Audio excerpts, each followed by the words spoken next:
rentrée de M. Joseph Kabila à coma, il y a un peu de raisons selon mes analyses. La première raison qui fait que M. Kabila rentre à coma est M.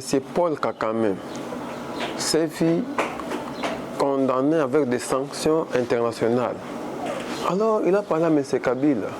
Je ne peux pas tellement te garder éternellement au moment où c'est toi qui es à la base des conflits du Congo. Alors, c'est moi qui ai connu au monde, j'ai des sanctions. Vaut mieux que le monde sache que la personne, la source de provenance de cette agression, ce n'est pas moi, c'est toi, M. Kabila. Tu dois te faire voir au monde que c'est moi la source des problèmes. Ce n'est pas M. Kagame qui est la source des problèmes, mais plutôt c'est moi qui est la source des problèmes, des conflits ou agressions congolaises. Deuxième raison, Kagame s'est vu qu'il est coupable au niveau international. Il s'est dit non, je ne peux pas tellement accepter que je garde des sanctions pareilles. Il a fallu que la source qui est Kabila prenne ces sanctions. Que la source Kabila témoigne au monde que je suis là au coma. Ce n'est pas M. Kagame qui est à la base de ceci, mais c'est moi qui mérite toutes ces sanctions qui est à la personne de monsieur, qui sont la personne de M. Kagame. Il a fallu que M. Kabila puisse les faire ainsi, puisque Kagame ne pouvait pas garder M. Kabila éternellement quand même.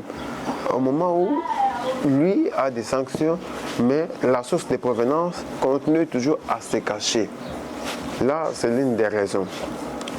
Aussi, parmi les raisons que je peux énumérer, il y avait déjà un plan de balkanisation. Donc, c'est quelque chose qui était déjà dans la tête de M. Kabila pour publier une deuxième république.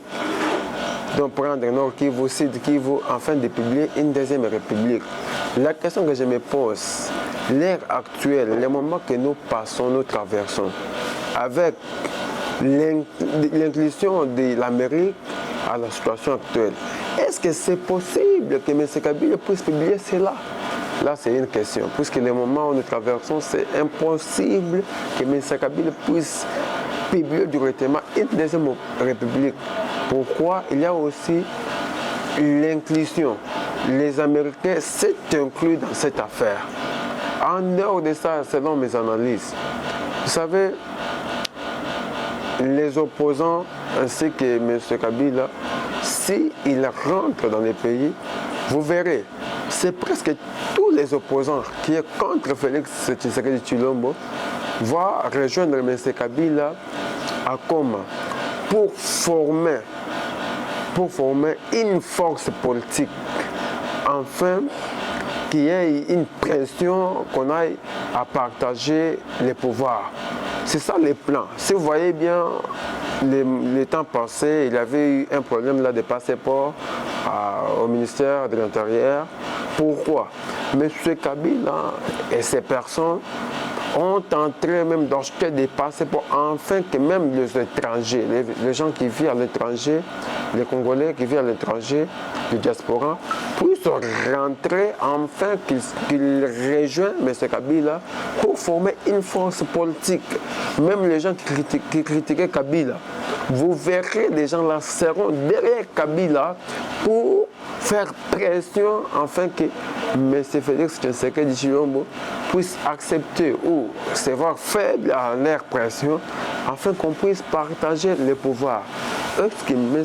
Tshisekedi Tshilombo va accepter ces pressions? C'est un peu difficile. La raison pour laquelle on a essayé d'analyser la situation actuelle. Pourquoi M. Kabila préfère rentrer à Goma? Il se dit non, je rentre pour la situation, donner la paix. Non, il ne vient plus pour donner la paix. Il a ses ambitions.